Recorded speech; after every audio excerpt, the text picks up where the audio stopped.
Hi friends, welcome back to flowing fish. ஒரு கண்ணோட்டை தான் இப்போ நம்ம பார்க்க போகிறோம். பொதுவாகவே டேரக்டர் ஷங்கரோட படங்கள்னால் பிரம்மாண்டங்கிறது ஒரு பை ப்ராடக்ட்.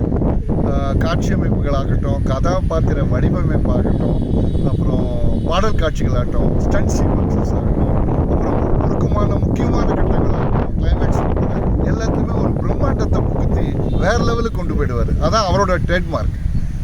இந்தியன் 2 ஏற்கனவே வந்து ரிலீஸ் ஆகி போயிடுச்சு. இந்தியன் 3 வரப்போகிற படம். இடையில் இன்னொரு மாபெரும் ப்ராஜெக்ட் எடுத்து கேம் சேஞ்சருங்கிற இந்த படத்தை உருவாக்கி வெளியிட்டிருக்காரு ஷங்கர். அதாவது அவரோட படங்களுக்குள்ள ட்ரேட்மார்க் காட்சிகள், பிரம்மாண்டமான காட்சி அமைப்புகள், ஸ்டண்ட்டு, அப்புறம் ஒரு சிஸ்லிங் டான்ஸ் நம்பர்ஸு, ஹீரோயினுக்கு உள்ள அந்த ரொமான்டிக் டூயட்ஸு, அது மாதிரி அவருக்கே உத்தான அந்த ட்ரேட்மார்க் காட்சிகள் இந்த படத்தில் நிறையவே இருக்குது. கதைன்னு பார்த்தோமா வழக்கமாக அவரோட பாணியில் தான் இந்த படத்தை ஸ்டோரியும் ஸ்கிரிப்டும் அவர் பண்ணியிருக்காரு. அதாவது ஊழலை ஒழிக்கணும், சமூகத்தில் சொசைட்டியில் வந்து பாலிட்டிஷியன்ஸ் வந்து கரைப்படாமல் இருக்கணும். அதாவது கேஷ்லெஸ் டிரான்சாக்ஷன் இப்போ சொல்கிறோம், அது ரொம்ப பிரபலமான ஒரு டேர்மாக இருக்குது. அதே போல் கேஷ்லெஸ் பாலிட்டிஷியன்ஸ் பணம் வாங்காமல், பணம் கொடுக்காம தங்களோட கடமையை செயல்படுத்தணும், நாட்டுக்காக உழைக்கணுங்கிற மாதிரி ஒரு கான்செப்ட் எடுத்துகிட்டு அதை வந்து அவர் அமுல்படுத்த முற்பட்டிருக்காரு. இந்த படத்தை பொறுத்த வரைக்கும் ராம் சரண் வந்து ஒரு பெரிய மாஸ் ஹீரோ ஆகிட்டார், பேன் ஸ்டார்னே சொல்லலாம். ஸோ அவரோட படம்னாவே வேறு லெவலில் தான் பண்ண முடியும்.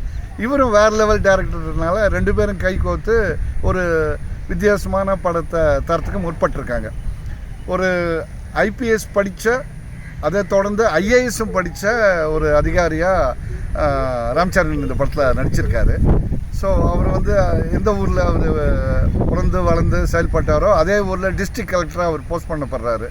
ஸோ அந்த ஊரில் ஸ்ரீகாந்த் தான் சிஎம்மாக இருக்கார் அந்த ஸ்டேட்டில். அவரோட elder son Jayaram, younger son வந்து நம்ம எஸ்ஏ சூர்யா.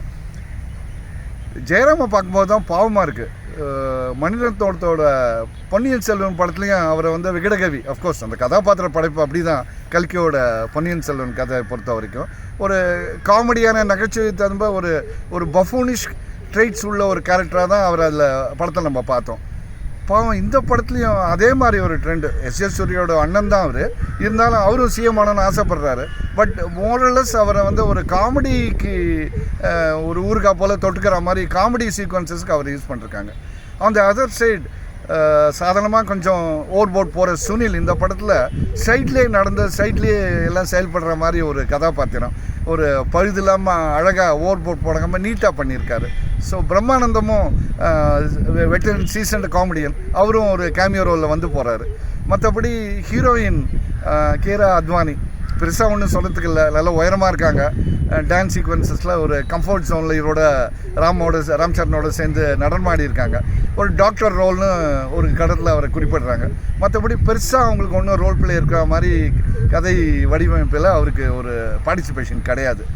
இப்போ மீண்டும் நம்ம கதையை என்னன்னு பார்த்தோம்னா, இவர் வந்து ஸ்ரீகாந்த் பழைய முன்னாள் ஹீரோ, தெலுங்கு ஹீரோ தான் இந்நாள் முதலமைச்சராக இருக்கார், உடம்பு சரியாமல் இருக்குது. ஸோ அவரோட 2 சன்ஸ் தான் ஜெயராம் அண்ட் எஸ்ஏ சூர்யா. 2 பேருமே முதல்வர் பதவிக்கு அவங்க அப்பாவுக்கு அப்புறம் வந்து போட்டிடுறாங்க. அவங்க தான் சிஎம் ஆனோன்னு. அவரை கொல்ல கூட அவங்க 2 பேருக்கும் கொஞ்சம் கூட ஹெசிடேஷன் இல்லை. இந்த கட்டத்தில் எதிர்பாராத விதமாக அவர் இறந்துடுறாரு.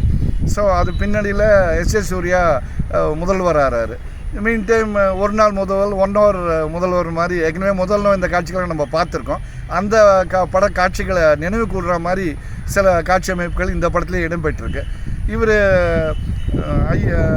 ஐஏஎஸ் படித்த ஒரு டிஸ்ட்ரிக்ட் கலெக்டருங்கிறதுனால இவரும் வந்து எலக்ட்ரல் போஸ்ட் பண்ணுறாரு, அதே இடத்துல போஸ்ட் பண்ணப்படுறாரு. ஸோ தொடர்ந்து 2 பேருக்கு நடுவில் எஸ்ஏ சூர்யாவுக்கும் ராம் சரணுக்கும் இடையில் நடக்கிற ஒரு போராட்டம் தான் இன்டர்வல் பிளாக்லேருந்து கொண்டு கிளைமேக்ஸ் வரைக்கும் போகுது.